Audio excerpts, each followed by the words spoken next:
ഹരേ കൃഷ്ണ. എന്താണ് നവതാഭക്തി? നവതാഭക്തി എന്നാൽ ഈശ്വരനിലേക്കുള്ള ഭക്തൻ്റെ ആത്മസമർപ്പണത്തിൻ്റെ 9 പടികളാണ്. ശ്രവണം കീർത്തനം വിഷ്ണു, സ്മരണം പാദസേവനം, അർച്ചനം വന്ദനം ദാസ്യം, സഖ്യമാത്മനിവേദനം. ഇതാണ് നവതാഭക്തിയുടെ ശ്ലോകം.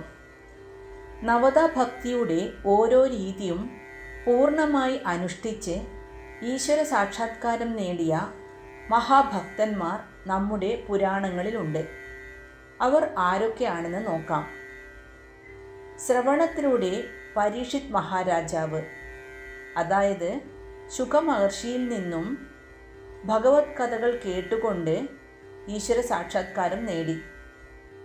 കീർത്തനത്തിലൂടെ, അതായത് ഈശ്വരൻ്റെ നാമം പാടിയും പ്രകീർത്തിച്ചും കൊണ്ട് ശുകമഹർഷിയും നാരദ മഹർഷിയും. സ്മരണത്തിലൂടെ, അതായത് ഈശ്വര രൂപം എപ്പോഴും മനസ്സിൽ ധ്യാനിച്ചുകൊണ്ട് പ്രഹ്ലാദനും. പാദസേവനത്തിലൂടെ ലക്ഷ്മി ദേവിയും. അർച്ചനത്തിലൂടെ, അതായത് വിധിപ്രകാരം പൂജകളും വഴിപാടുകളും നടത്തി പൃഥു മഹാരാജാവും.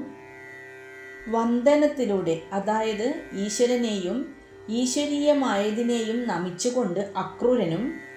ദാസ്യത്തിലൂടെ, അതായത് ഈശ്വരൻ്റെ ദാസനായി ജീവിച്ചുകൊണ്ട് ഹനുമാൻ സ്വാമിയും.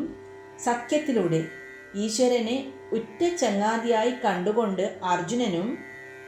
ആത്മനിവേദനത്തിലൂടെ, അതായത് സ്വയം പൂർണ്ണമായും ഈശ്വരനിൽ സമർപ്പിച്ച് ബലി ചക്രവർത്തിയും ഈശ്വര സാക്ഷാത്കാരം നേടി.